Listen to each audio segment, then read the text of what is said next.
I go 20 miles an hour over as soon as this comes on, you know? I can't help, but I haven't been pulled over with it on yet. Yeah. And I get pulled over like shit every tour a few times. You want to stay 90. You want to stay at 90 if you can. Dude, yeah, this is amazing, dude. This is fucking dope. Yeah, like now I feel like they'd be like, we need to do something with that guitar. It's too abrasive. Yeah, where like yeah. back then they said fucking like, run it, dude. Dude, and his thing, like at that time in the South, you just roll all of the knobs on the Fender to 10. Which, dude, if you've ever been in a room with a twin reverb or a super on 5, you're like, whoa. Lesser known characters.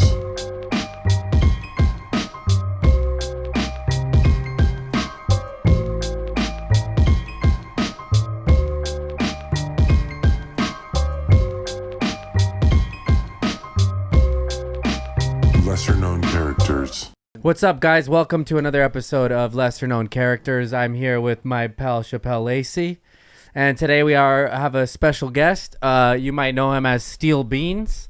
My friend Jeremy Steel Beans. Guitar, drums at the same time extraordinaire. Welcome. How's it going? Good to see you guys. Hell yeah. Thanks for being here, brother. Dude, I appreciate that. You guys start out just by saying you're way less Asian in person. In person? In person. And you are way blacker than I expected. Yeah. Good friends? Yeah. friends. Worst? Bad? Great friends. Worst? Yeah, Great. we're like the new Cheech and Chong. I thought this was the good friends, bad friend. Oh, gotcha. No, wrong podcast. That's at 5 o'clock. Yeah. Fuck those Are you guys, doing that man. at 5? Yeah. Okay, cool. Hell yeah. Now I know what he's talking about. Yeah. Got a movie coming out, doing the runs, and I fucked up. I'm Yeah. sorry, guys. Yeah. Cool. You're familiar with the pod and like what we do, kind of. Yeah, I've followed you guys for a long time, long Okay. before the pod, actually. Hell yeah. Oh, wow. Yeah. Oh, Oh yeah, dude. I didn't realize you guys were both in Mad Peaceful though. Yes. Because my buddy told me that a while ago, and then I met you in person, and then I was like watching videos, and I was like, oh shit, no, that is him. Yeah. Yeah. You guys sound gnarly. Yeah. Yeah, dude. Yeah. I don't know if I could play a show with you guys. It's so fucking. I know I'd go up there and be like, hey, la la la la la la, Yeah. flowery. No, you guys. No, your you shit's guys pretty ripped like up. Yeah. rocking, like Thanks, man. Yeah. My background is I definitely softened up a lot, but like punk rock house shows in high school and shit is like where I started for sure. Wait, how old are you? I just turned 36. Okay, okay, so yeah. Yeah, about the same age, Yeah, we're a yeah. year apart. Dang. Yeah. Where So, did you grow up? You grew up there? I grew up in Everett and then just other areas north of Seattle, really. Okay. Cool. For high school, we moved to houses got so expensive where I'm from that we moved to Burlington, Washington, closer to Canada for a couple of years. Yeah. And there's nothing going on there. Oh, So really? Just I that know, coat it- factory. What'd you say? Just that coat factory. Oh, Burlington Coat Factory. Yeah, nice. Hell yeah. They That's where finally he got got one this of jacket, those. actually. Yeah. Yeah. How did you get into the whole like playing drums and guitar at the same time Yeah, thing? that. Well, I'm a drummer originally, and then middle school I got into guitar just because I wanted to write songs, and then fucking always tried to have a band, but this is like pre-MySpace. It's hard to find musicians, especially in Burlington, Washington, where I was like really coming into this shit, and you can't find anybody anywhere. So I kind of put my friends on instruments. We had a great time for a few years until I was like just waiting for these guys all the time at rehearsal. Yeah, that's a lot of it. I saw my old bass player in the comments going, I'm the reason he does this shit. Yeah. Showing up late or getting hammered. Yeah. And I was like, fuck. I was texting them, and I sat down at the drums with my guitar on, and then I just kind of went, oh, Oh, wow. I guess that's a thing I can do. I didn't do it seriously like until years later, though. And do you tape the stick to the head, or how do you have like a thing that holds it? No, I just hold the stick as I would normally and the pick like I would normally. Gotcha. Okay, I thought there was one on the headstock for some reason. Oh no! Or you hit stuff with the headstock. I hit stuff with the headstock as long as it's the 6 tuner ratio. But yeah, it started with just down strums, and then it kind of like progressed to filling in the strikes wherever I could. And then the last year and a half, I've started incorporating the left hand and doing like right hand stick, left hand. and I've been able to incorporate like the kind of Keith Moon like fills, where it's a big single stroke fill with 2 double kick notes. Oh, cool. At the very end. Yeah. And so I started. Nice. Hell That's yeah. nice. That's only the last year and a half. Like I thought it would never progress, and then I started Just kept finding getting better. new shit, dude. Like last year, Zildjian put out a 22-inch Crash, and I was like 22-inch paper thin. Shout out to Zildjian. Yeah. Respond to my calls. Thanks. No, they finally got back to me recently. But that cymbal is so big, I kind of put it like coming over the snare a little, and now I can actually hit the cymbal on the way to the snare. Cool. Which before, the only way I could get a crash and a snare at the same time is if I went like left hand and take my hand off the guitar. But now I can. Awesome. It's all awkward. I like what you said about like trying to make a band like back in the day. Like that's one of the main reasons why I never did a band until like now, because I feel like when I was younger, it was just hard to like get everybody like together. Even when like, you get them together, it's like it's you still, go like, on in half an hour, your bass player's an hour away, you're panicking till like everything's like all fucking. And they're not as invested in it as you are. If Yeah. you're like gonna die trying, like, you know, everything. This is my life, and I'll, you know, everyone else in the band's not on that wavelength. They're like, man, you know, my girlfriend, she gets weird when I stay at practice too long. Plus, I gotta work early tomorrow. Yeah. And you're Everyone's like, got something, But that's Yeah. what I love about our thing is like it's the first. Well, other people would disagree with me, other bands I've been in, but like we show up, we're pretty on time, do our work. Nobody's like, oh, we're super productive. yeah. Oh, yeah. So it's been a really good experience. But I love that sort of necessity birthed this fucking weird monstrosity you have. I did it on the side for years. Like in 2010, our drummer was he was snowed into a job site in Eastern Washington, which is like the high desert. There's a mountain pass between the two. It's like, you know, it's like Joshua Tree or something. It's so different. He's stuck over there, and I was with the bassist, and I was like, I don't know, let's still do the show. I've been doing this. So then kind of as a joke, we went down there and did that. And I did the guitar and drums at the same time. I wasn't great at it, but that was the first time. And then it wasn't until years later where I started doing it steadily. Yeah. Like I lived in my grandma's backyard for a couple years. Like the house we were rehearsing in, like I could not afford to pay the rent there anymore. Lived in my grandma's backyard in this little shack. And I was going out and I was getting gigs as the solo act fucking every Thursday, Friday, Saturday, just constantly hitting it. And I kind of found like, you know, with my band, I go into comedy or spoken shit like between songs, like that, which has to be done right. Like can't go on forever. But the band's always like, like weird about it. I was playing another song.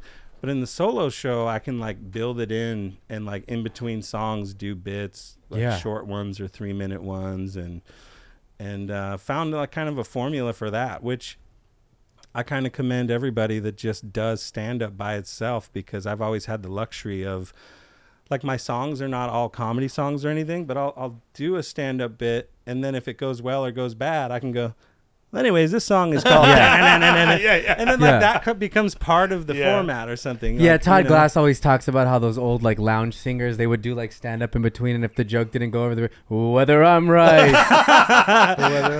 Is there like a good video that kind of shows that's your favorite of what you do? So for people that aren't familiar, no, not I guess you could just really. Google Steel Beans or I YouTube think it. the viral video of Molotov Cocktail Lounge is like the great introductory point, just because like that's what everyone knows me from. Okay, this one. It's the one in the kimono. Okay, down one. This one. Oh shit! This is someone else posted it. Oh damn.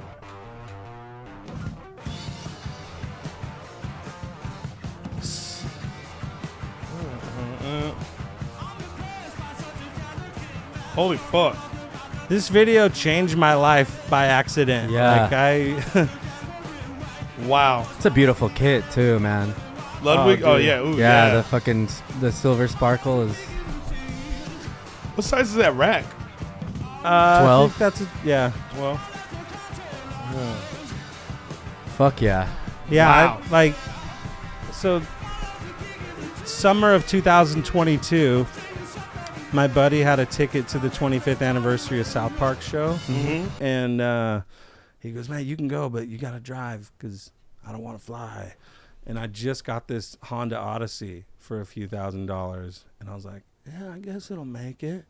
Drove all the way there nonstop. To Denver? That show, yeah, it was brutal. Damn. I'd never been that far away off the coast in my life, and I was just like, "Man, if this thing will make it all the way here, we could be touring with this." Yeah. And I went, and like my bassist was with me. He's a good friend, Sean, and he was like, the whole drive home, I was like, "Yeah, because we wouldn't even be driving 23 hours straight. We'd be driving 3 hours, and we stop. This can all work." Yeah. Because I'd always tried to go on tour, and then everyone has a girlfriend or a job, or we just didn't have enough You don't money. have to split the money now either. I hate that part, but yeah, every night at fucking bars on that first tour, people come up hella drunk, like, "Dude, you know what I fucking like about you, man? Because you told the rest of the band, you told them, fuck yeah." And I was like, "No, I love the band. I'm still friends with all of them." Yeah. It just works for you. But no, like, You found your way. yeah, it's and I don't want, like, if this happened to me when I was in my early 20s, I would have immediately jumped lanes and been like, "Hell yeah. Well, now that you know me from that, check out my band though." Yeah. Kind of ease into it and For like sure. start incorporating the band, do like half and half, something like that. But so I get back from that show in Denver, and at that time, 2022, I had like an 8-piece band, vibraphone, the horns, all this, like, because aside from like my background being like Stooges, kind of rock with a 3-piece, I do a lot of P-Funk, Zappa kind of stuff is my obsession. So writing for all those instruments is like what really gets me off. And we did a 15th year anniversary show of the band, and a week later this shit took off. Fuck yeah. And I had my first tour booked down the coast. It took me all summer. Like, I sat at my computer like 14 hours a day, just emailing places, man. And then like people would go, "You can play here, but you have to find openers." Yeah. I don't know anybody in fucking Reno or San Francisco. So But that's a real thing. yeah, which I guess makes sense because they're the ones they're counting on. I had like 1,200 Instagram followers, and I had only been on Instagram, well, not only, for 5 years. Like, I was spend like 3 weeks filming a comedy sketch and editing it. Something I was so proud of. I'd post it, and like just the people in North Everett see it, like 40 likes, and be like, I'd be like, "Fuck, Shouts out North Everett." Hell yeah! At the same time, and so booked this tour down the coast for October 2022. Spent all summer booking it. It was going. I had $300 to my name for mowing lawns, and my bassist Sean's coming along for the ride with me just for fun. Yeah. And we're like, we'll put out a tip jar, we'll put that $300 into the gas in the first night, and then maybe it'll just work out. Yeah. To go to Portland, Bend, Reno, San Francisco, LA, Tucson, come back up, that would have never worked. But a week before going on that tour, this video went viral out of nowhere. And I don't have any management or bookers. There was no paid boosted thing. It like reels were. You weren't an industry plant. No, I've never had any. It's all you, dude. I'm the most slept on like underdog dude of my whole area. With that, now I really need to know your musical interest. Yeah. Now I need to know these questions, dude. Right. So what will? I'll just say one more thing to suck my own dick just for a second. The thing I'm proud of on that tour, like things started going well for me. All the craziest people are following me, and these venues are like, suddenly like places are calling me like, the phones are ringing, and they're like, "What do you think about these guys as an opener?" Yeah. And they send it to me, and they're like, "They're not really like you musically, but they're really killing it in the industry. They have a really good look." And then I'd look and I'd be like, "These are the guys that pick up the phone every day." I said, "No, man, like in where I come from, nobody fucking calls me." I was like, "Find me the weirdest guy you can with 100 followers that nobody calls." Yeah. Wow. And I found some of my favorite bands like opening for me on that tour, just the local weirdos that nobody ever calls. Awesome, dude. So I throw that Okay. So this is how we do it. So we'll ask the question, you answer, we don't know your answers, and then we'll like kind of like geek out about your answers from there. Okay. So first album you ever bought? Well, I want to say I didn't buy it because I got started in music really early. Okay. But so it would be my grandparents, and what I put down was either Alice in Chains, Facelift, or Soundgarden, Bad Motor Finger. Come on. I don't totally know, but either one of those. Come on. Oh shit. Oh, I'm a big Alice in Chains fan. Scary. Damn. God, those drums sound so good too. Just massive. Yeah. 80s are still not quite over yet. Yeah. He is on his way. I guess that's like an amalgamation of all their faces on the cover. Is that what it is? I don't know. I've always kind of wondered. Yeah. Oh yeah, this rips, dude. A really good song off this album, "Sea of Sorrow." Okay. The drums on the drum track to that song is like one of my favorite drum tracks. I forget the drummer's name. I think his name is Scott. But he's a fucking monster. Is his name Scott? Damn, you really drug me into this. Let's I know. I know. But he's amazing, and he's so in the pocket, and he like just Sean Kinney. Sean Kinney. Yes. Hell yeah. I don't know. Sorry, I said Scott. Sean. Well, they've had two bassists, and both of their names were Mike. Mike And that fucked Starr, me up. yeah. Mike Starr, Mike Inez, Yeah. and then I always fuck that up with the drummer. What do you call that? What? Where he's like kind of like he's just hanging out on the hi-hat more than anything. He's like dropping out a snare note. Yeah. It's almost Ringo-ish a little bit. Yeah, I never know what they call like. Boom, boom. Yeah, he's just like keeping one of the snares out. You strip got it it. down at the heart of it. That's a dance hall beat. Boom, Oh, really? kind of. I don't know. Strong and high. Yeah, yeah, this is a good one. Yeah, this is like the soundtrack to being. I mean,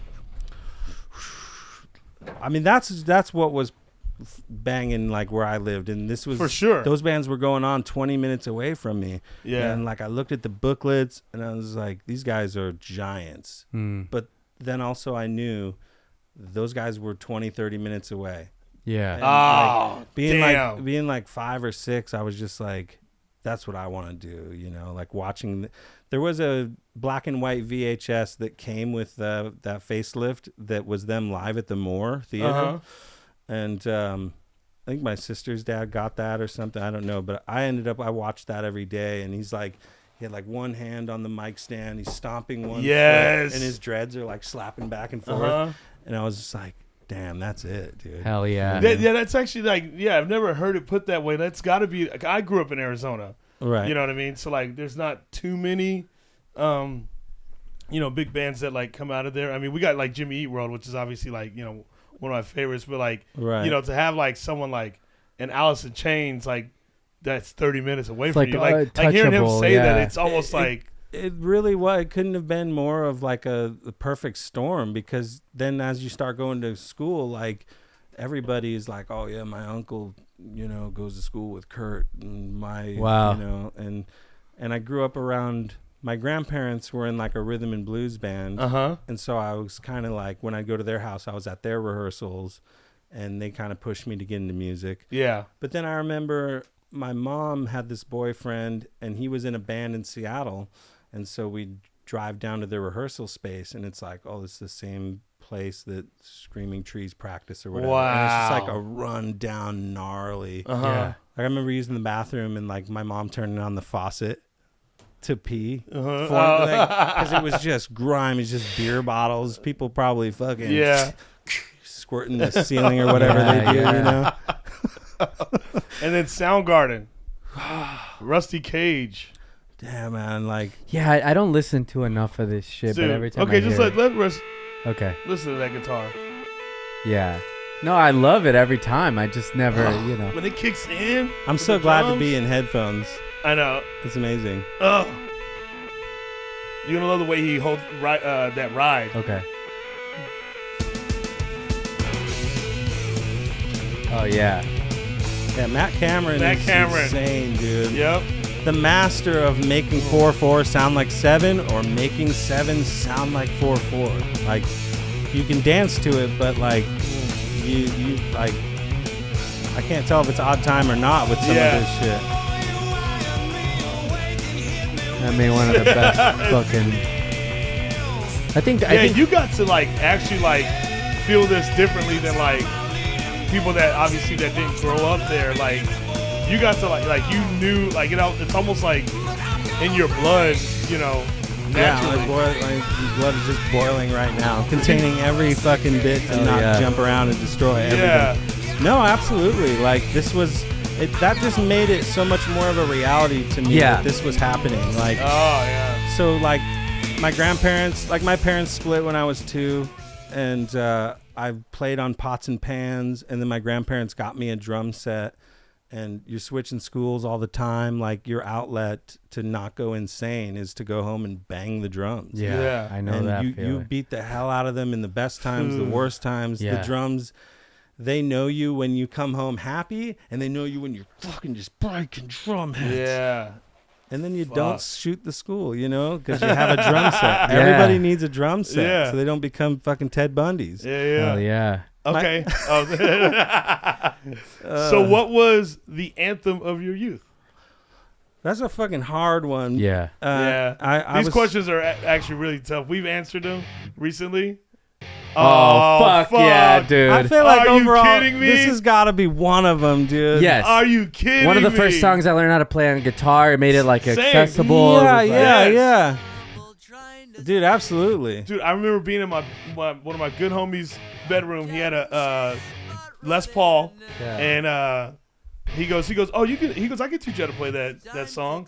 He goes, it's really easy. And when he taught me, I go, that's it. Yeah. And once I was able to form that like those that position, like I was just doing whatever I wanted. Set you off. Oh, it set me off. That specific song right here. So it's I mean, this kind of speaks to what you said about it.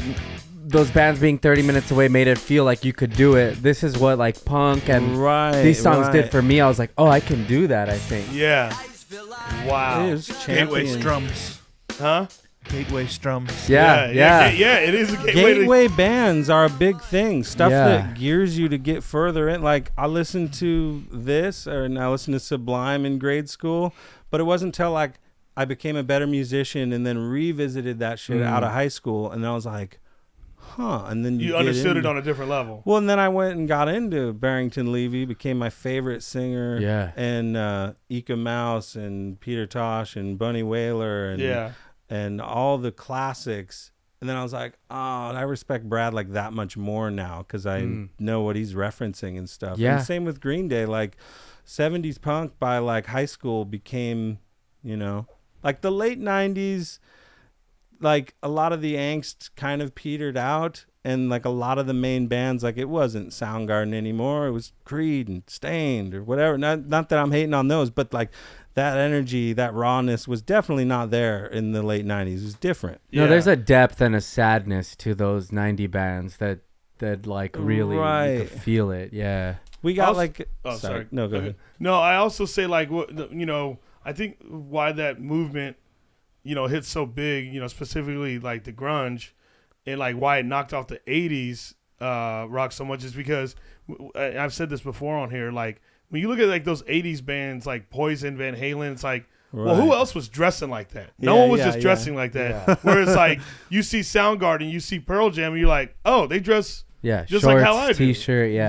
they're not wearing anything like that looks expensive at all. Right. You know what I mean? So like it was easy for, you know, everyone to just like really connect where it's like I can't connect with Poison. I was like, I would never dress like that. I'm gonna fucking do my you know what I mean? Like I don't want to look like that. Tease you know? my hair. It's very I feel like there's all these different eras of music, and there's something that's visual that the industry kind of attaches to it to maximize, you know, sales and how it pulls, you know. And like for me, I'm obsessed with 60s shit, you know.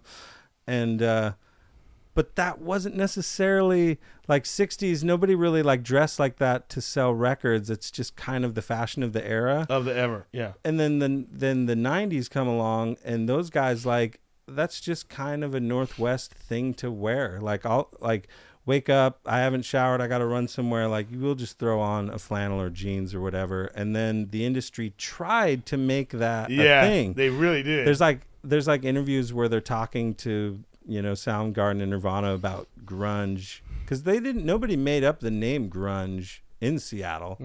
The industry kind of that accumulated. They just thought they were rock bands. And so they created the grunge thing, and then they even started, like, designer companies started making flannels and torn knee jeans. Yes, they did. Like, this is just working class shit. Like, it's strange. Shirts with like the thermal connected to them, and now all of a sudden it's like expensive. Yeah, that's how that brand Carhartt. Yeah, for sure. Carhartt is like an expensive, like work clothes. Yeah, but now like to kids it's like streetwear. Yeah, you know what I mean. And there's a Carhartt store on like La Brea. Damn. And it's like expensive, but meanwhile, like back in the day, it's like it's just a working man's. Yeah, that's crazy. That's what happened to lobster, dude. Lobster was poverty food, and they made it fucking rich people food. Yeah, they did. Yeah, lobster or crab? Which one? Lobster. Really? Yeah.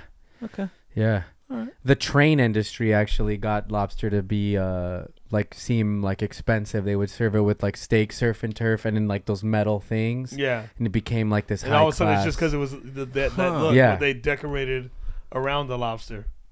I don't eat as much seafood as I should, dude. Like, I don't really love it. I like sushi, but I'm not like a seafood guy. I'm just used to smoked salmon and beef jerky. Where I come from, that's pretty standard. We have Is that considered the Pacific Northwest? Oh yeah. Okay. Yeah. Smoked salmon jerky, like, I love that shit, but I really don't eat a lot of seafood, and I'm on the water, so I should be, but it's got bones in it.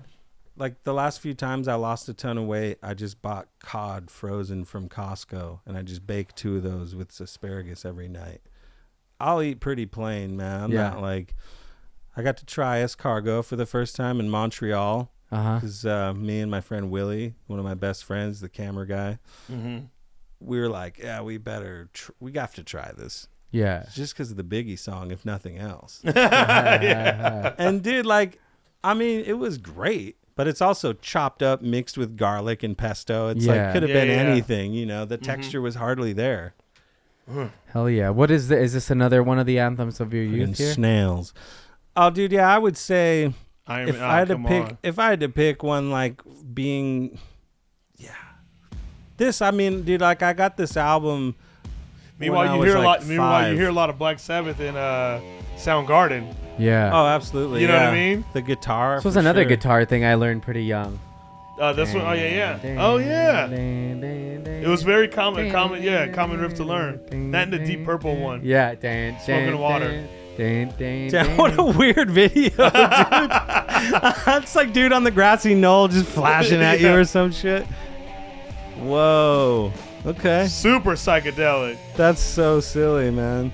That guy in the glasses. It's like a psychedelic, but then you just hear like this kind of like sludge riff. Yeah. Oh, and this is live. Damn, using all orange gear. Yeah. You like orange amps? I've never been able to afford one. I think I would. Mm-hmm. Yeah. They're kind of dark. They're tubed. Yeah, they did. Yeah, tubed. I just have to have spring reverb on whatever I have. So that's always been, I was using Sun amps for a while there, like just little solid state 112 I found at a pawn shop. That was my signature thing for a while. And is the spring reverb just because it fills in that space in between the guitar hits and the drum stuff? No, I just always like that tone. Okay. Like, I don't use reverb on every song, but to have that classic, like, surf tone and be able to do it, like, I don't think I've ever bought an amp that didn't have reverb on it. Got it. So I've just switched over to using old Fenders, and then I have enough pedals. I stack overdrives. Like, I can get a Marshall sound out of it, and someone will kill me for this, but, like, you can have pedals and get a Marshall sound out of a Fender, but you can't really make a Marshall sound like a Fender. I mean, those are all great sounds. Yeah, but, it's a Swiss Army knife. I love the sound of it, Hell yeah. Yeah, man. Orange has these little things called the Micro Terror. Oh, God, those are like, sick. Yeah, I used to have one. It was one of my favorite things to use, but, like, you could get that kind of, like, orange like sound out of it. It's like this little thing, and it plugs into big ass fucking cabinets and stuff. Yeah, into the cabs. It's it worked pretty well. Hell yeah, it worked really well. My grandpa has the Tiny Tear, And that thing, like, I plugged an SG into a wah-wah pedal into the Tiny Terror, and then it's got that. You can turn up the gain, but it's really pushing the tubes harder. I do love for that. sure. I'd love to have a custom amp made someday. Yeah. But it just worked. It was so juicy. Like, it was dark enough that it's some, that's the one downside about Fenders. If I use an envelope filter or a wah, like, I have to have a certain overdrive on because it's going to be an ice pick. It's like, I love describing guitar sounds. It's milky. It's ice pick. I don't even understand. But meanwhile, like I get it. Like when he says the words, I go, I know exactly. Yeah. I already They're hear the good descriptors. Hear the sound. Okay. All right. Your favorite song to play in the car? Well, for this, I put a couple different ones. For sure. And I put Freddie King Going Down, which... Wow. Oh, hell yeah. I'm not going to lie. I heard this from the intro of Eastbound and Down. Yeah. That's where I heard this. And then I went, damn, like... Then I listened to all of his shit, and honestly... that shit is sharp. Yeah. It's like piercing. It's pure, yeah.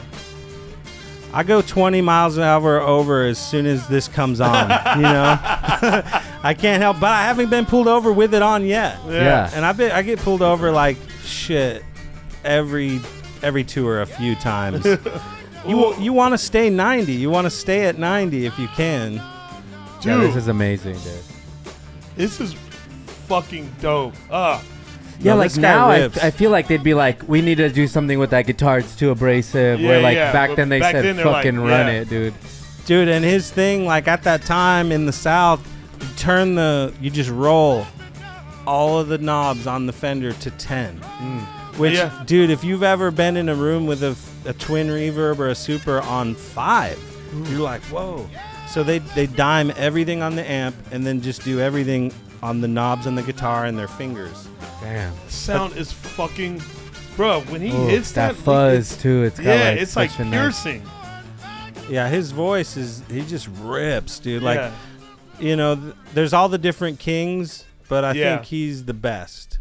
And Out of the Kings, yeah? Yeah, and I love them all, dude. I mean, B.B. King is phenomenal. Obviously, yeah. But Freddie King is like so raw, dude. Like That's like raw. he's raw as hell. And then I went and like delved into the rest of his stuff and told my grandma about it, and she goes, I got on stage with him one time. Wow. And he didn't live to be very old, so this is a long time ago.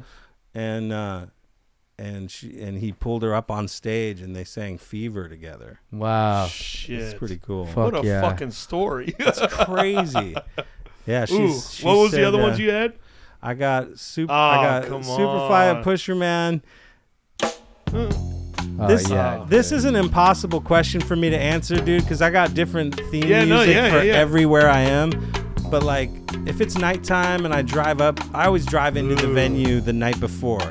Yeah. Before we go to the hotel, I set the GPS to the venue so we can drive outside and look at it. And when you drive up slow, Hell yeah. I'm all about that. And if you're dressed like this, like you need theme music like this. Yes.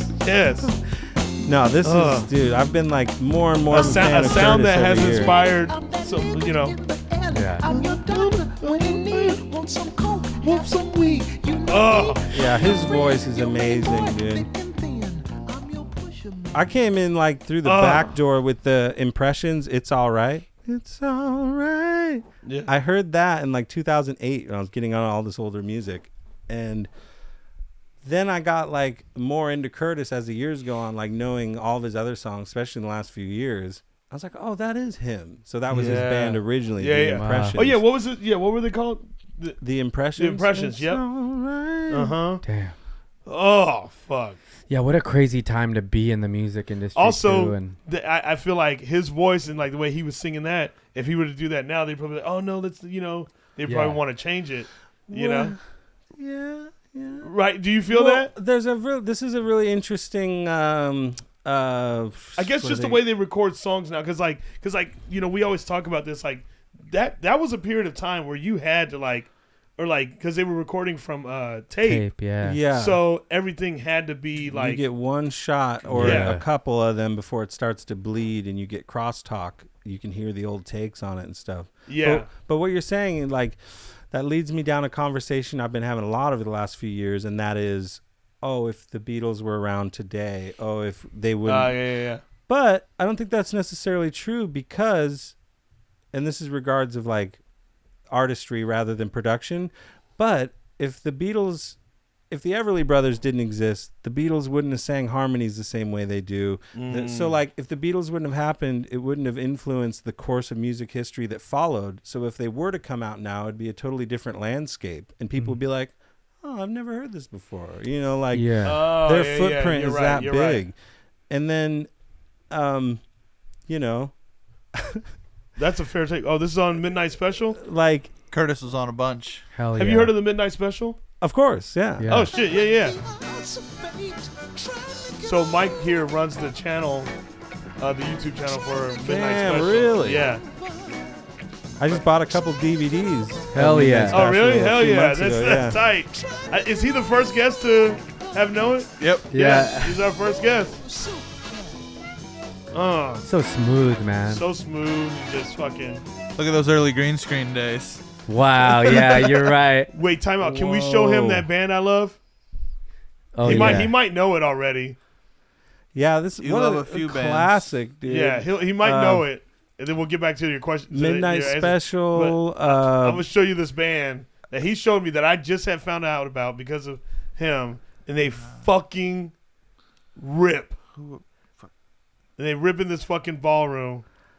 Humble pie. Damn. Humble Pie. Oh, of course I know them. Oh, yeah. okay. See, I figured, yeah. Hell yeah. Yeah. I saw I've never heard the Blackberries though. Yeah. Yeah, they like joined him for this, but Yeah.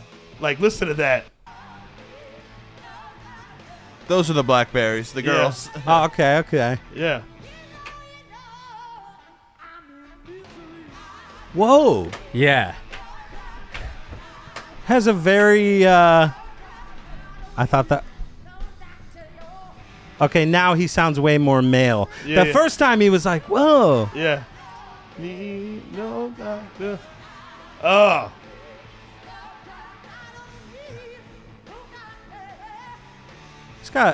He's got a high register. Yeah, Yeah. for sure. He's got your jacket. That guy's head is sweating, dude. Yeah. No. Fucking wool hat, come on. Oh. Well, all their songs are like 8 minutes. Yeah.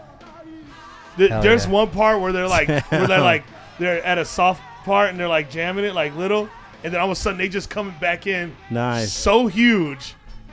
Dynamic is really missing these days, man. Nobody really brings it down like Yeah. that, you know? Yeah, they bring it down. Yeah, because people kind of just do the song. Yeah. Right. Watch.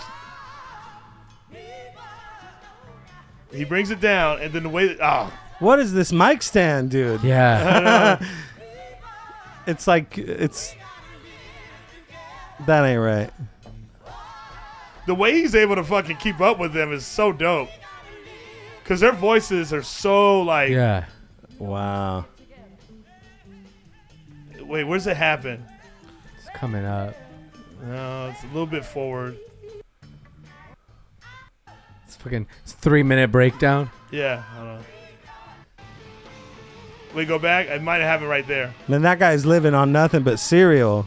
His arms are like a finger, dude. Living on nothing but cereal. Come on, dude. That Just is dry fucking- oats. Yeah, not even good cereal. No. Bootleg Fruit Right here. Loops. That's my favorite part. Go back to the Damn, mic. look Go at back his to the moves. part. Right here. Ooh, it's my favorite part. The way that snare cracks it back in, it's my favorite. The way he looks back at him too, and just knows. 1, 2, 3, 4. Fuck yeah. Did the little foot count. Yeah. Is that guy for playing? sure. That guy's Duck probably walk. playing a Ludwig, huh? No, I couldn't figure it out. I'm not sure. It's like back in those days, it was either Ludwig, Slingerland, or Rogers. Rogers, yeah. Yeah. Dang, dude. What a huge. Yeah. He's got the Dave Grohl rack tom. Yeah, for sure. Predated. Yeah. Now, I don't know if all 3 of the girls need a tambourine, though. Come on now. That's a lot of tambourines, man. Yeah. I've gotten to a lot of Afrobeat over the last couple years, and I've watched some of those videos. And it's like in the studio, and it's like 8 people with those shaker rage. The gourd. Yeah. I'm like, You're like, not everybody needs one. 8 people. You know? Oh, but I had to show you that. All right. So Damn, I'm glad you did. That's Yeah. sick. So sick. Humble Pie. I want to say. My grandma right. fucking hung out. You're with right. Wait, hold on. Wait, whatever you say, I know you're right. Say it. Was 'Cause it if you- Peter Frampton? Yep, there you involved go. with that? Okay. Wow. I knew he was gonna say it. Fuck yeah. Yeah. Steve Marriott was the lead singer. Yeah. Damn. But before it was Peter Frampton's band, and then right. Homeboy became the singer. Steve Yeah. Marriott came Steve in Marriott. with that fucking old money Yeah. from the Marriott Hotel. Hey. You know what I mean? Steve Uh, Marriott. No, those guys rip. Ripped. Yeah. Okay. Damn. So next question is, best live music you've ever seen besides that video. Dude, that's a really hard one too. Like, Yeah. I What'd you put don't down? know. I put Dweezil Zappa because that's just a mind-bending show every time I've seen it, and Yeah. because I know the songs, and because I can't physically go see Frank live. Yeah. I put Dweezil. I put Queens of the Stone Age because I mean, come on. man, like, Who was drumming for them when you saw them? Ooh, it was 2011. Well, So the that was first Joey time I saw them, Joey it was Castillo. Joey for sure. Yeah. Oh, what a fucking master. Yeah, he's a hard hitter, dude. Yeah. They were amazing. Like, Yeah. Dude, I saw them. Damn, what year was it? 2014. Joey was already out of the band, so they had John Theodore. John Theodore. God. And man, I had never seen it, but I know their catalog very, very well. Right. Like I'm pretty strongly familiar. Actually, the more recent records I haven't deep dived on, but They're those- amazing. those Spoiler. first few records, it is insane. God. Type in Queens of the Stone Age. You think I ain't worth $1? Oh yeah. Live. Come on.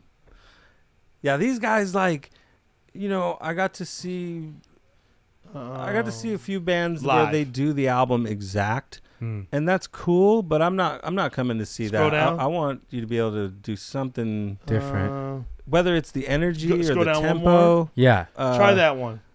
but- Yeah, that one. No, the one that you just had. No, not that one. Scroll down. They run through the shit, right above but that they one. also Right above the one. Yep. they also get pretty loose. Yeah. Yeah, they get real loose. They jam. Watch how hard this is. Jeez. There's What the- Castillo, dude. Just puts the cigarette out. Crazy sound, too. Nick Oliveri. Yeah. Shout out to the Dwarves. Yeah. I'll be massive conquistador.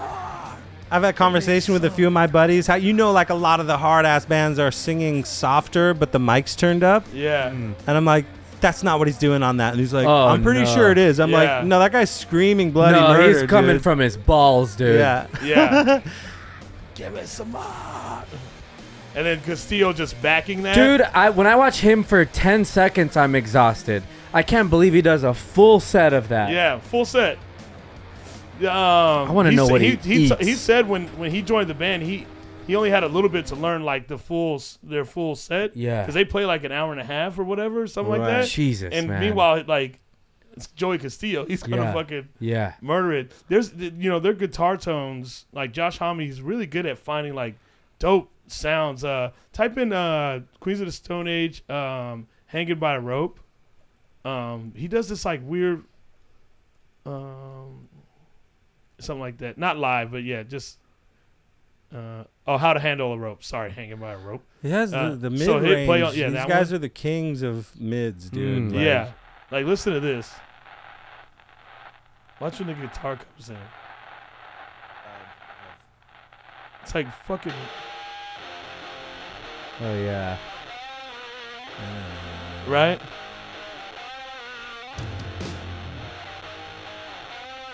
Dun, dun, dun. Right? Oh, no, dun, dun, dun, dun, ow, ow, ow.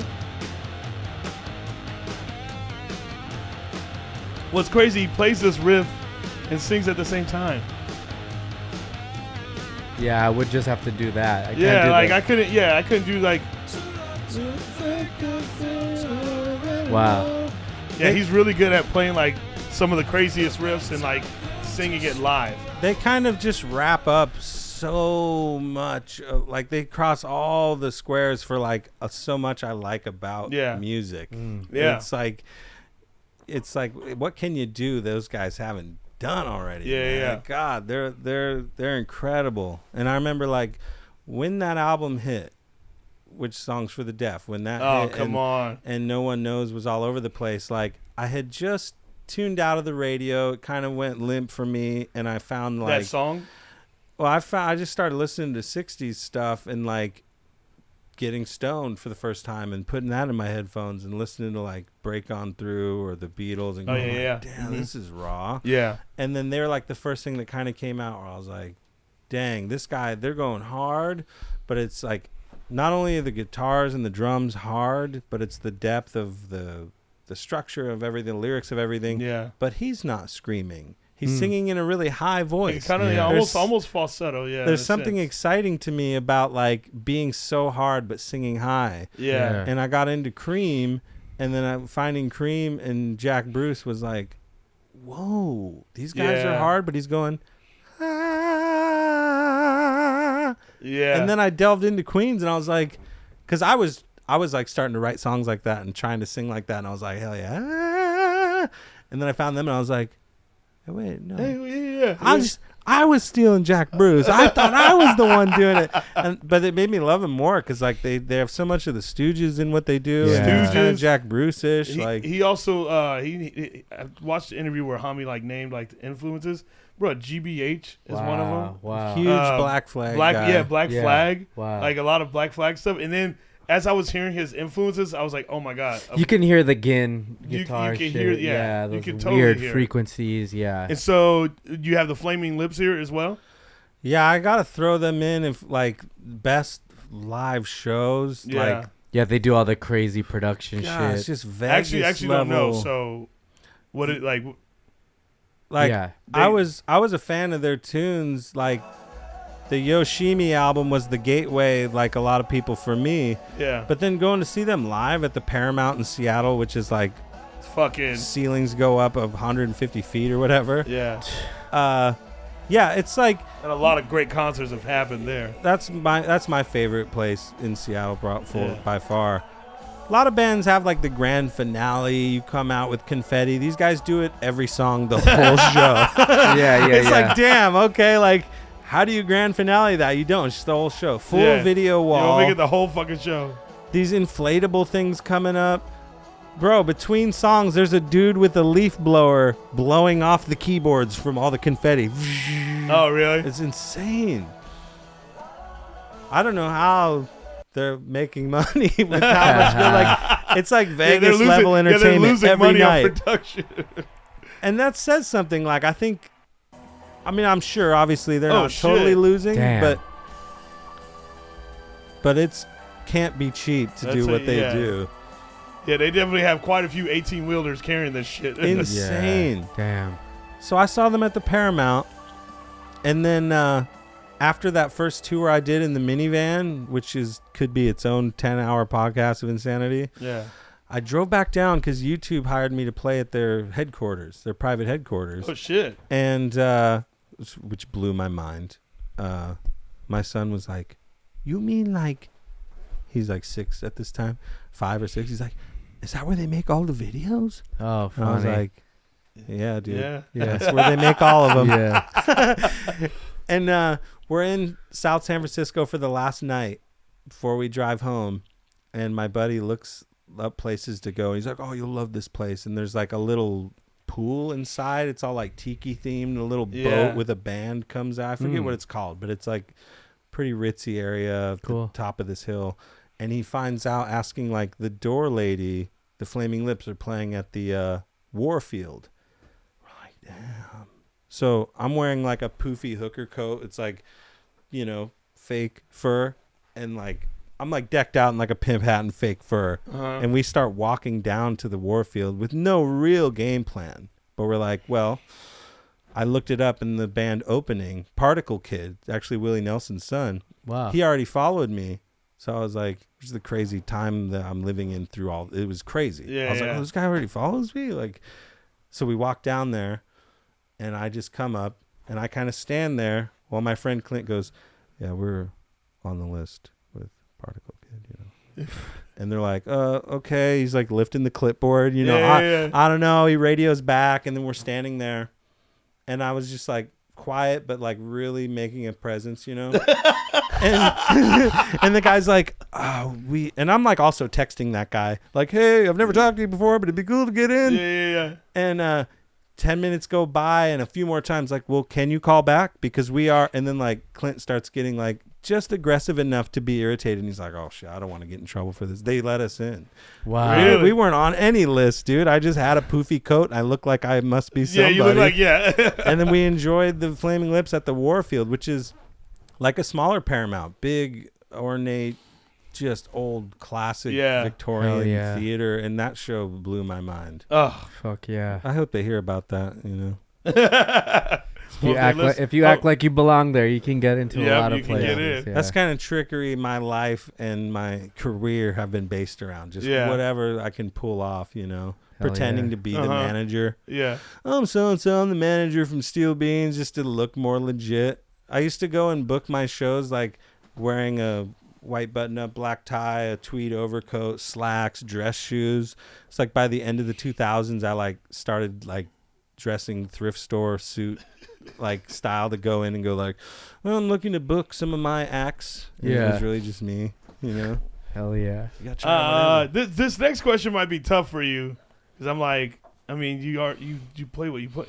Your go-to karaoke song. I feel like you, right? No, I've never really done karaoke because by the time I went to bars that would have it, I was already fairly proficient as a singer, and I don't drink anymore, you know, so I feel like I'm cheating. You know what I mean? Yeah. Like I can't go up and just kill it. Then they're like, "Oh, cool, fucking dude, Yeah, great yeah, singer." yeah. And then I I seem hate like an that. asshole, Yeah, and I'm yeah. not like I'm not like braggy, get attention in that kind of way or whatever. But funny story, one of the Seattle venues that I was trying to get booked in for a long time, I go in there and I was like, "Hey, I was looking for the booker." It's like a Tuesday. Those are the days you try to talk to somebody. And they're like, "Oh, you know, Booker's busy. It's not the guy it used to be. That's why your emails haven't been going through." And I was like, "Oh, well, where is he?" And they're like, "He's over there." And I look, and he's running the karaoke. This was at the Central Saloon in Seattle. If you've ever been there. And the booker was actually super cool. Most of them are not. And I go talk to him, and I was like, "Hey, man, I just I drove a long way to get here. Had to find parking, whatever." I probably didn't say that, but I was like, just looking to connect and maybe book something here." And he goes, "Yeah, you know, I'm doing the karaoke right now, so maybe, you know, not right now." And I was like, "Oh, cool. Here's my email." I was like, "All right, I'll never fucking hear from this dude." And then I'm like walking out, and I just like turn around. I was like, "No." I signed up with Sunshine of Your Love, and I went up there and just like belted it like perfectly. And then I came back down, and I was like, "Hey, man, let me connect with you." And that dude hit me up, and we booked. Like, that's what got me that show there. So I use karaoke as a weapon on that shit. Ginger Baker. Yeah. That's actually a really cool story. Oh, dude, I was like, hell yeah, something went right, you know. What were those mics back in the day? Like, just looks like a Sennheiser, almost the 421s. But that's not though. It's all flat. Looks like a Razor. It's a Remington. Why did they use like the chords that are kind of like coily? Yeah. Dude, I don't know, but I've been using them for a long time. They just look cool. Yeah. Some people. I didn't know if it was like a sound of like that era, like that it did something. Some people say they preserve highs by coiling. Huh. I think a lot of cable myths are just myths. Like I've used one for a long time just because they look cool. They're terrible to fold up and untangle out of everything, but once you're there, they look nice. Yeah. But it is true, right, that a cable will always sound better than wireless because it's grounded. Yeah, I've wanted to get into wireless just so I can like run around and jump on tables, and then like aficionado friends of mine go, no, you're always Stay going plugged to lose. in, dude. I've heard people say like if you get 100-foot guitar cable, you'll start losing signal. Ah, okay. But I'm running like a 20-foot cable into 16 pedals, and that's going through a 25-foot cable. Yeah. If I am losing any treble, I'm also using a Fender, so that's great. I'd love to, I can lose a little treble. I can live with that. Hell yeah. Yeah. All right, song you play when feeling sad. It's a hard one for me because I'm a very happy person. I'm never really sad. But my body's weird. Like, I'm such an optimist. Like, my body will tell me I'm sad by just doing that, like, not leave your mattress. Because, you know, my dreams are better than life is right now. I'm just going to go back to sleep, dude. And that's a dark place to fall into. But when I was in 6th grade, something like that, this Foo Fighters' 3rd album came out. And was amazing because it came with the free fake tattoo. Oh, cool. That you see on the cover. Awesome. And I remember having somebody stick that on my neck. This is like the era where all I listened to was this album, Battle of Los Angeles, and Hello Nasty, basically. Hell yeah. One of the best of all time. And so revisiting this later in life, this album, especially the second half of it, Headwires, Next Year, Ain't It the Life. Ain't It the Life. These are like my antidepressants. Like every time I'm going through something in life, like I put this on in the car and just kind of drive, and it has this therapeutic quality.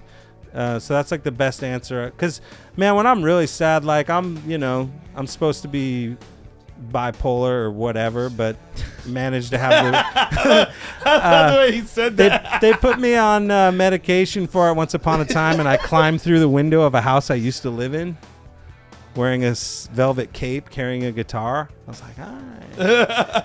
Climbed in what used to be my bedroom. I was like, all right, maybe I shouldn't take that anymore. But through some very careful spiritual psychedelic experiences, I kind of rewired my head wires in a way I don't have like such low lows like that, you know?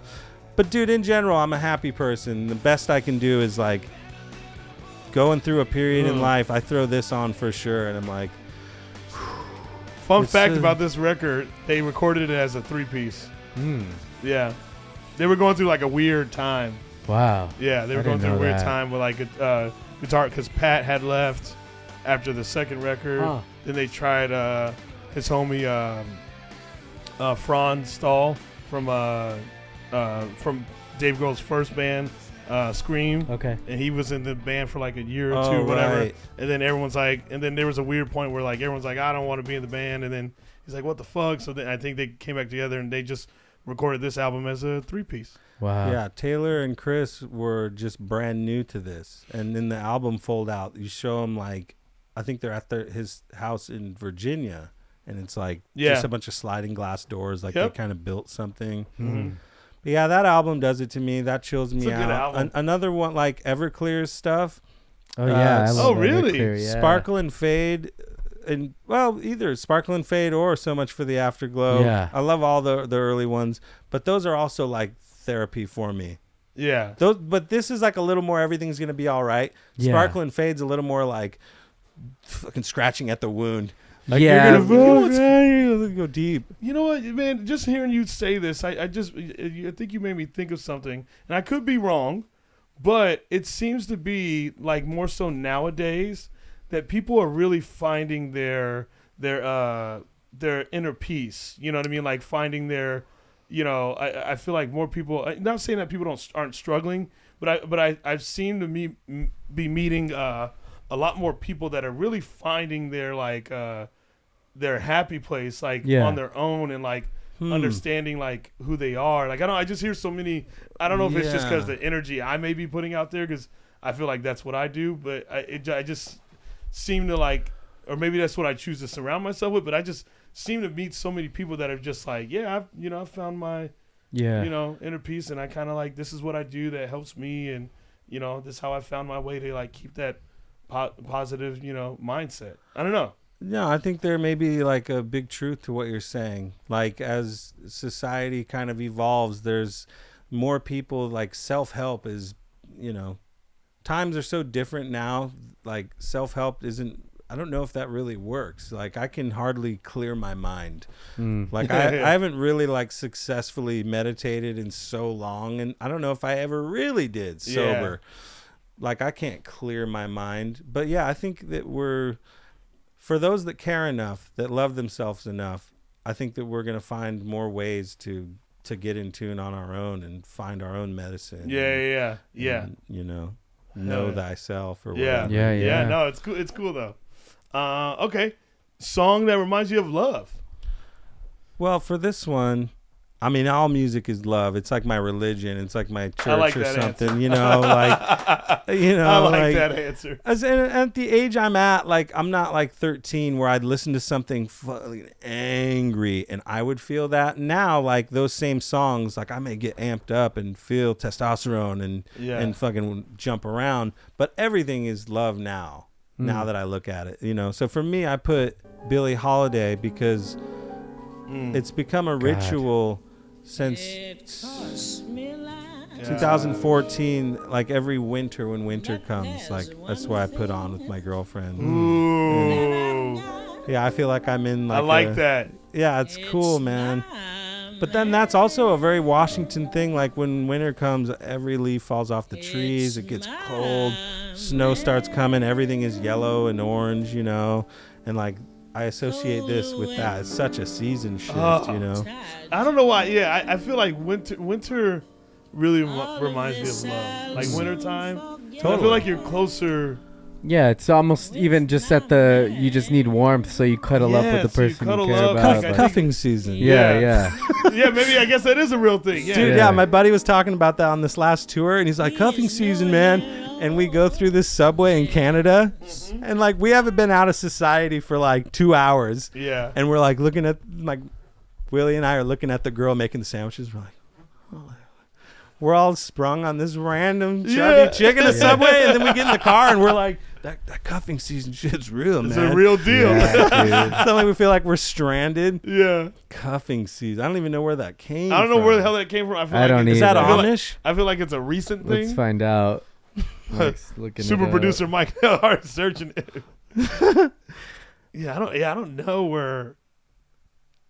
The earliest recorded print uses cuffing season date from the Origins in African American vernacular. Oh, whoa! We started it. Here, I thought it was Amish. Yeah, I know. It's more. Maybe blackish. I'm thinking of Rumspringa. more blackish.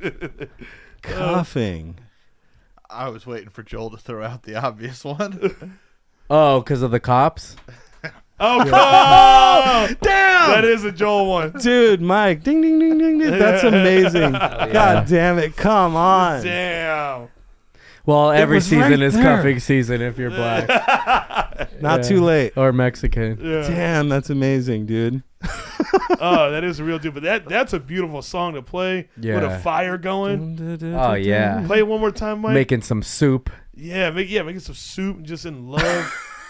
Yeah, soup. Yeah, we like soup, huh? Soup season. Yeah, soup season, man. I never play with soup anymore, man. So much sodium and carbs. It's so much carbs. I love soup, Soup though. will make you fucking full. That's beautiful. Bro, you really take it back on the music. Oh, dude, I go with I'm like a self-proclaimed doctorate of music history or something. I don't know, but dude, yeah. I That's mean, beautiful, and like you go where you let it take you wherever it takes you. That's what's cool. I listen to everything. Yeah, man. Yeah, literally. Like we literally just went from like Alice in Chains to fucking Billie Holiday. Like, just, you know what I mean? Like that's so bare bones too and beautiful. Like just singing and piano. All of this stuff puts me in a different state of mind. And like when I first listened to it, I was like, oh, I'm gonna use candles and pretend I'm in the 1930s or 40s, whatever. Yeah.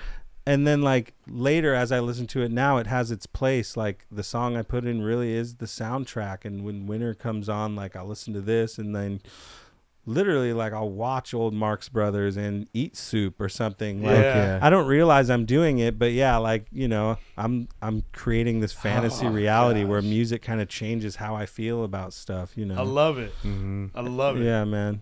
And sorry. No, I was just gonna say like I've been riding this wave like since 2001, something like that. Yeah. Like I got into Jimmy, Beatles, Zeppelin, Floyd, all this stuff, and then started finding coats and shit like this at thrift stores, like 50 cents for a pair of polyester pants, whatever. Yeah. And I was like, hell yeah. And no one was doing that. It was not cool, believe me. Like, go to school like that. People were like, I don't want to be seen with you, man. That's gay, man. Yeah. Pink pants that have silver glitter built into them. There's like ass tight that flare at the bottom. Like, you just don't know, dude. You still know. Ask Mick Jagger's numbers, dude. Like, Yeah. Ask Mick Jagger's numbers. And so, like, Mick Jagger's cuffing it up. Oh, Yeah, he's right. coughing, Yeah, dude. he was big time. Yeah. And so, you know, that's all part of that mindset. Like, dress for the job you want or how you want to feel. And like, I've never like dressed in, I mean, I used to have green hair. I've done everything, but I never really did it to get attention, just to impress myself. Yeah. And even if I'm not leaving the house, like 2007, I started like wearing a James Brown suit, Reservoir Dogs, like wake up in the morning, 5 a.m, nowhere to go that day. But if I threw on slacks and heels, like I feel like I'm going to get shit done, you know? Hell yeah. I know. Looking the part. All right. Favorite workout / hype song? This one's got to be Can't See Me. Whoa. Oh my God. Bro, I did not know we were going to go here. Oh my God, dude. You know Well, what? Though? It makes sense. He though. goes off on this track. It's one of the best instrumentals ever, Oh, dude. you yes. know? And with George Clinton in the background, just speak cold and blind. Yeah. Where's my bitches with down figures? Oh, dude.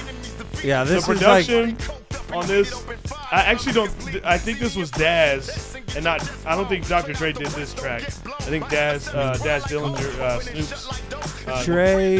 Dre did do this one, He did this one, but he had the Dog Pound on it originally, and then Pac got out of jail, and he took all their voices off, and he goes, "Oh man, you know, like this is I Death didn't know Row, that. like."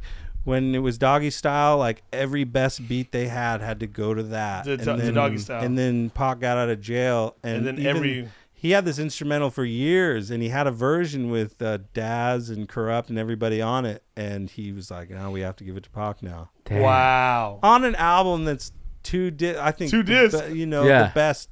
I don't know, best rap album of the 90s. I'm going to say either this or East 1999 are like my two favorite. That's my shit, dude. East 1999, All Eyes on Me, and Doggy Style for me are like the three. Wow. Like, how is it better than that? And so that's the other thing too. By like second grade, I had Doggy Style. So I never like listened exclusively to. Well, I didn't have Doggy Style till high school. You know? Hey.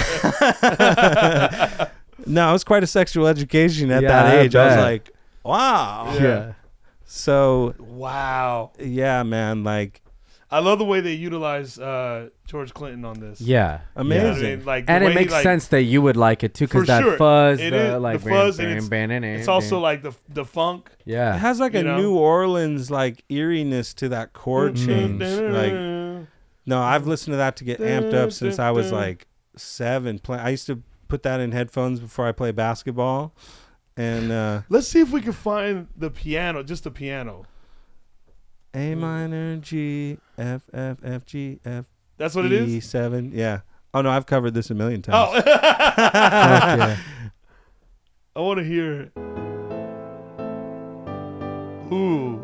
That sustain is not in the real version. Yeah, Yeah. but dang. But still, like, that's crazy. Oh, she's going to go all Liberace with it.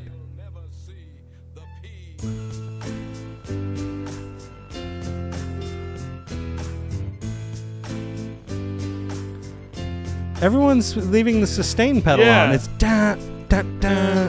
Yeah, right? That's more staccato. I still put this on, and to this day amps me up, man. Oh, the I same as bet. when it came out. Like, that one just does it to me. And there's a whole, like, I have a playlist on my phone for, like, stuff that amps me up. And, like, dude, one of them is Man on the Silver Mountain, dude. Rainbow. Have you ever heard that? What? Richie Blackmore's Rainbow. It's Dio. Ronnie James Dio. Silver Mountain. Dun, dun, dun, dun. Dude, Yeah, like, Dio's voice gets me. Oh, pumped, bro, too. Rainbow in the Dark. That song slaps, dude. he's one of the only guys that's so badass, but it's also so silly. Like, Yeah. which It's is very silly. Ride the tiger. Yeah. oh Right here. man. Listen to that ride. You know, synthesizers is just really in right now. So it's like if we could make something like Van Halen jump. Yeah. Oh, I don't know. Listen to that ride. What Yeah. about this? When there's lightning, You know it always brings me down. Straight on the roof of a I Home know. Depot, dude. Come on. he's cuffed. Coming Cuffing. season. Damn. You know, I can't find it, but there's a clip of them making Tenacious D Pick of Destiny recording. Oh, yeah. And Ronnie yeah. James Dio breaks the mic because he's so, like, Oh, his with voice? his singing. Yeah. Wow. He brings his own mic. Jack said he's like, no, it's the same mic I use on everything. Yeah. And they were like, oh, we have a nice mic. And he's like, dude, when Dio brings a mic, just let him. Yeah, you let know. him use Let him, it. yeah, when Dio brings him, let him fucking. Oh, Oh, freaking is this Dio, it? dude. Bro, I had a mushroom trip with my friend Ryan, and we end up talking about Dio in the trip. We're like, wow, that guy is so badass, but also he was stuck singing about dragons and shit. Yeah. And we're dying laughing. Wow. Size 50 font right there. Wow, yeah. the way he pushed that out. I go into a record store on Broadway in my where I live, and I bought, this is like 2010, and I bought like a Dio VHS that was priced for like $15. Yeah. Mhm. Dio died that morning. Damn. Wow. So So he we- died in 2010? It was something like that. Something like that, yeah. Roughly. And we have this trip where we end up talking about him. We're fascinated by it and how, like, you know, that's his whole thing. And then in the morning, we're like, dude, did we kill Dio? Talking about him so much. Go to that record store, bought that for like $12 VHS, whatever it was. Yeah. It was cheap. And the guy just like looked at me and went, because it was obviously priced before he died. You know, this is Yeah. a tiny hole in the wall. One of my favorite places, Bargain CDs. It's a crusty, ancient place. He would have like jacked that price up to $100. I was Yeah. like, yeah, I'll take this. Damn. Now, this next question I'm actually very curious of Mhm. because you have showed us so much that I wouldn't even know what to like. I don't even know what area Yeah. it would go. Yeah. But what is your Desert Island album? Oh, I put a lot of them for this one. And so much so I can't even see it. I put Disraeli Gears just because this is such an album I can always come back to. Yeah. Dream. This is like, I don't know how I'd pick it. Tales of Brave Ulysses, like, this changed my life. Like, through high school, I was singing along to records. I sang along to Zeppelin or Nine Inch Nails or all the Kurt stuff, and I could do it, especially then. But it shreds your voice, Yeah. and I'd lose my voice all the time. Just bong hits all day. I wonder how the fuck screaming. they did it. Well, when I started singing along to this, because I sang along to records all day, and then I sang along to this, and I was like, oh, that's how you project. yeah. So I learned how to sing from singing along to records, and I found this guy. I was like, okay. So I found a way that I could belt loud as hell, but without hurting my voice. From the diaphragm. I mean, I'm still singing improperly. Like, Yeah. I could use lessons on control, I suppose, but I feel like I'm on mushrooms right now. Yeah, right? hell yeah. That wall in that? Yeah, this is such a vibe. Like, And live, he tears it up even harder, dude. He's like belts the shit out like he's in the headlights, and that's a Yeah. huge Ooh. inspiration for me, man. Like, Who else you got on there? I put wait, you gotta go. Who knows what tomorrow may bring? Throw that one on. Traffic's self-titled album, which is actually their second one. This would be a good Desert Island Don't album. beat me up, but I've never heard of Traffic. yeah, me either. I don't. Dude, That's my other favorite singer, Damn. songwriter. Wow. Who were these guys? Kind of like Curtis Mayfield a little Yeah. bit. A like- little, yeah. So Steve Winwood was a Ray Charles impersonator when he was like 15 in England. I was going and- to say they're British, huh? Yeah. The only dude that doesn't Wow. look British is Dave Mason on the top right. Yeah. Fucking Marlboro ad they pull him out of. He's not fitting in here at all, dude. Marble ad. Come on. So Dave Mason went out on his own. Steve Winwood, is that what you said? the Steve other guy? Winwood He went out on. is the guy in the middle, and he did Bring Me a Higher. Yes. Oh my God. Yes, Oh, that's what I wow. was gonna say. Wait. Oh my. He's right there. So this I is think. back when he was I think his sick. album's on this desk. It is on the desk. Really? Ark of a Diver or Just look, somewhere in that pile, I think might be a Steve Winwood. We got it here. Steve Winward? See, different guys, Mike. No, you just said Winward. I had to fuck with you. No, dude, this guy. We have it. It's still on the record player over there. But damn, oh my God. Dude, this like That group's like a super group. Crazy. I had no idea. Traffic is Yeah. so This is sick, great. dude. Yeah, I love it. No, they're not a lot of people know them. Like I got into this. Turned out my grandpa was hell into them back in the day, but I didn't really know that. You know, Traffic rules, dude. Steve Winwood is like Jack Bruce and Steve Winwood are like the two guys where I was like, oh, that's how I sing, and I started singing like them and just belting shit. You know, yeah, because I was like, rah, rah, and or whatever, like Robert Plant. Cobain, whatever, like, dude, like, no matter what you do, you're gonna mess your voice up, even if you're doing it those right. isolated Cobain vocals are insane. Oh, you can hear- they you can hear, sound like- painful, yeah. Yeah, even Butch Vig talked about like in those recordings, like you can just like you're like, oh, his voice is starting to go out here, but like we actually liked it. Yeah. And 'cause Oh, it, yeah. Liam Gallagher also. Oh, Liam Gallagher. Sounds Yeah, like- yeah, He yeah. knew how to, like, push the range, because everyone has a part of their voice. Wow. There it is. So that's him in the front? Damn, what is that? Chronicles. Hell yeah. Yeah, he's like got his hair bleached for the 80s. This is he got fucking the objective. wild. Crazy, dude. Look yeah. at him. Still got that chin. And he was a Ray Charles That's a impersonator. superhero chin right there. I never Yeah, really so noticed So it. I Look at it picture right him. there. I You picture punch him, that shit, it breaks your hand. Yeah. I picture him being a Ray Charles impersonator where the audience is blind. Oh, dude, yeah. Pull up Spencer Davis Group Till the End of Time. Because this is his shit before Traffic. Huh.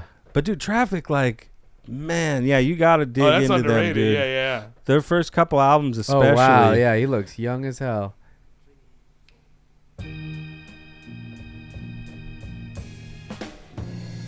Damn, that surprisingly sounds really good. Yeah, it for sounds TV great. in Yeah. 65 or whatever. It's probably lip sync. That's why. Yeah. They did that a lot. Yeah, yeah. Oh my gosh. Damn, this is awesome. Was Midnight Special lip sync? Was it live? 95% of it was live. There's like Smothers Brothers is pre-taped. Prince and a couple people snuck in there. Were like, nope, we're using lip sync here, and Blondie lip synced, and a Dick couple Cavett, others. was that live? I'm not sure. I don't know. But like almost every performer, especially if you were a host, if you hosted, you had to sing live. What was the Fleetwood Mac story, Mike? There's like a version of a song that doesn't exist anywhere because it's faster, or they had to fit it in the time frame. Or Oh, what- just the Rhiannon version. They probably do it this way at other times too. Okay. But their Rhiannon. version of Rhiannon is so much better, I think, on this than the album. okay. Just because the ending of it, Oh, they kind of like. Oh, that's what it was. They kind of like improvised a little bit. like she just goes so much harder here. Oh, that's what it was. Oh yeah, yeah. Damn, she's got a weird voice, dude. Yeah, I don't know if I've ever heard a live clip of her. Huh. I love the little distortion she has in her. She's like Yeah. screaming it. Yeah. Yeah.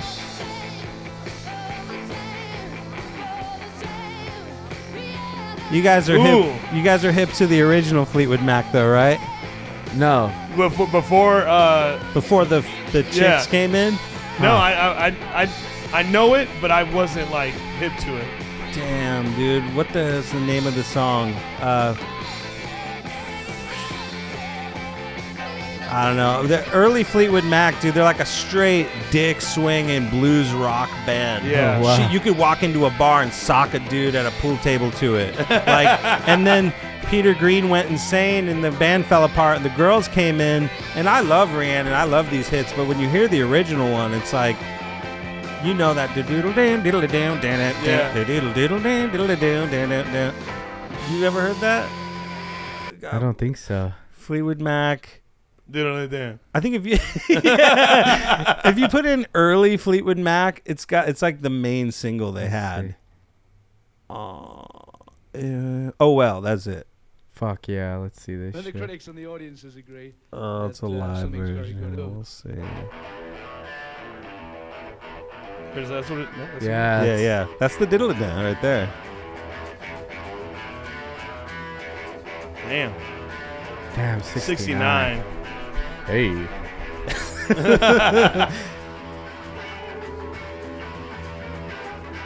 Oh yeah.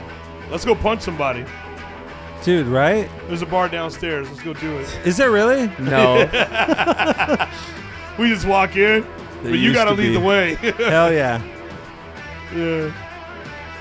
Damn, dude. Every time it reminds me of, like we talk fight songs, it reminds me of the Chris Farley scene in Dirty Work. Oh, dude. G7. Yes! Don't ask me what I think of you. You might not get the answer that I want you. Yeah, they were hard, dude. And then I Fuck guess yeah. Was Dirty Work? It was something about Norm Macdonald had a rich dad or something.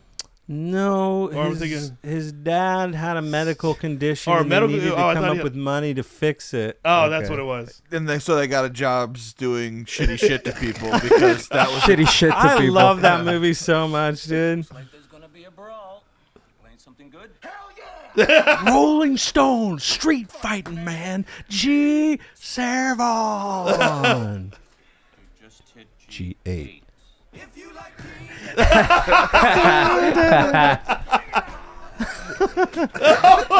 Shut the fuck up.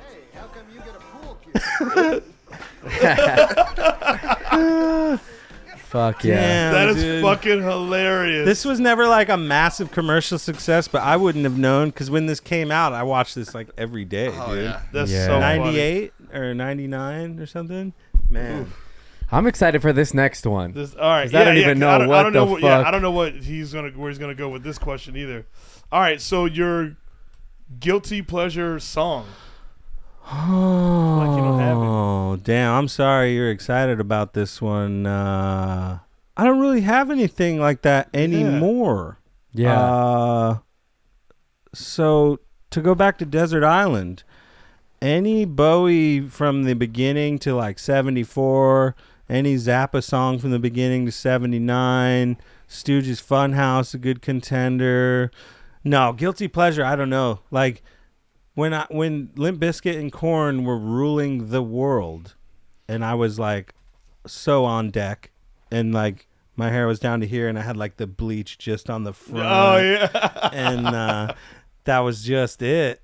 Hell yeah. Like at that time, like if I was at a Burger King and like it was Backstreet Boys, I'm a drummer. I'm probably like tapping my toe. Yeah. Yeah. And you know, but your buddy be like, dude, you're a you know, and be like, "No, I'm just it's just a drum beat, man." Yeah. But now I'll throw on anything, dude. Yeah. Hit Me Baby One More Time. Like Yeah. at that time as a staunch, you know, rocker, like we were never allowed to admit that was good. Oh, she's hot. I don't listen to that shit, man. Yeah, yeah. But now I could go back and listen to all those. And in fact, Yeah. it's kind of a pastime. I do this on the road too. I'll pull in like all the stuff from the 90s that I couldn't admit was good at the time, and now I'll just wholeheartedly rock it. Like, Fuck yeah.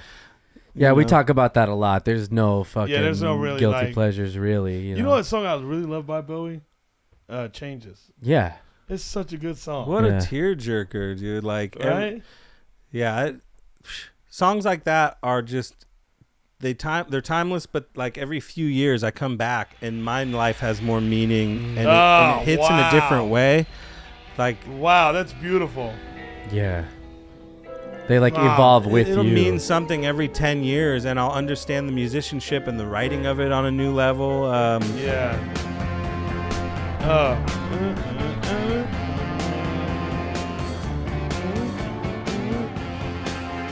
And then the way the chorus hits.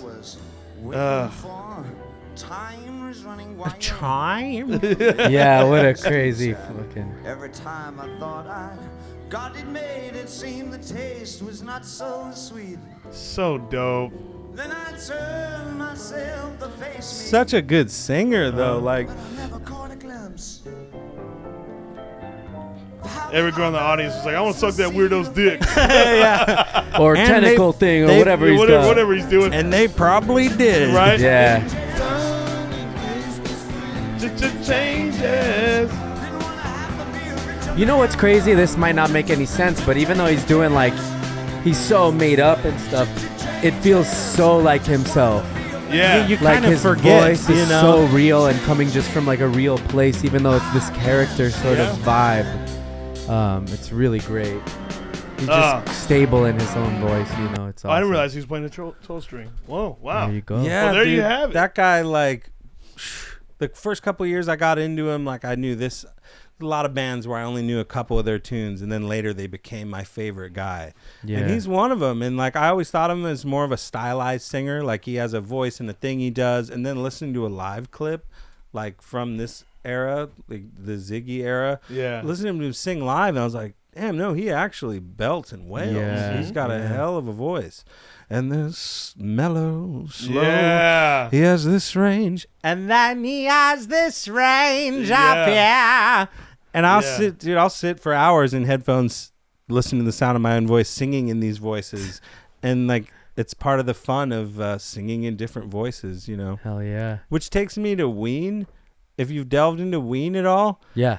Dude, like, I got into them about 8 years ago, and all of my old albums are recorded on Tascams, and every song I'm kind of like, sounds like a different band. Yeah. So it's one album, but song to song, I'm singing in a different voice. It's goofy. Every song's kind of a different genre, and that's one thing that, like, the Ween guys are amazing at, you know. Yeah, for sure.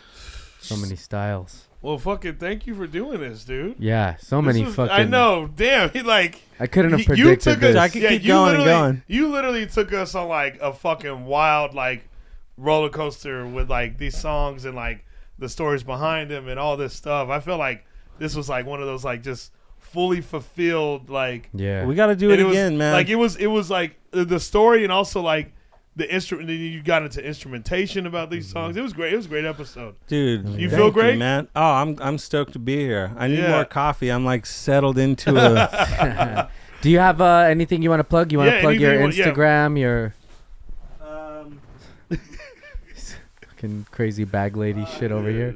Yeah. Well, yeah, just, you know, there's there's my Instagram at Steel Beans. I got a lot of stuff cooking right now that I'm not legally allowed to talk to, but the last couple of years have been really good to me. We'll see what happened was I had the video go viral randomly, and then I was able to, through brief Instagram communications without any booker or manager, we got to open for Tenacious D last spring, and then we got to open for Tool for 26 dates, and these Wow. were both entirely flying by the seat of my pants, no bookers, whatever. And so that's what we did, and now just gearing up for the next step, go back on tour, new music, and we're gonna launch off to a different level or whatever. Fuck And- yeah. which is why, like, when I talked to my manager, we wanted to, you know, and instead of lesser known, we thought somewhat kind of like fairly known, you know. And I had tape to hang that, but I've lost it. I had some double-sided tape, but, you know, my management, all the guys at the office, we thought that'd be like more accurate, because Somewhat kind of You like know. fairly known. Characters. since I've been in LA, like, I'll go to a coffee shop and they're like, hey, you're the guy, and I'm like, really? Yeah. Which is crazy, because that wouldn't happen in Seattle, but to have it happen here, I'm like, wow. It's a cool feeling. I'm Yeah, like, for sure. thanks, dude. And so that's what we came up with. Hell yeah. I love it. Well, Hell yeah. thank you. Steel Thank beans, you, Jared. everybody. Steel beans, everybody. Hell yeah. Yeah, yeah, blow it. Yeah. I had the good folks at Echo send me this because I'm a landscaper. So they sent me this, and they were like, how's that blower working out? And I took this on stage every night. Well, there you have it. Oh yeah. All right, thank you guys. All Thanks right, for guys. listening. Later. Lesser known characters.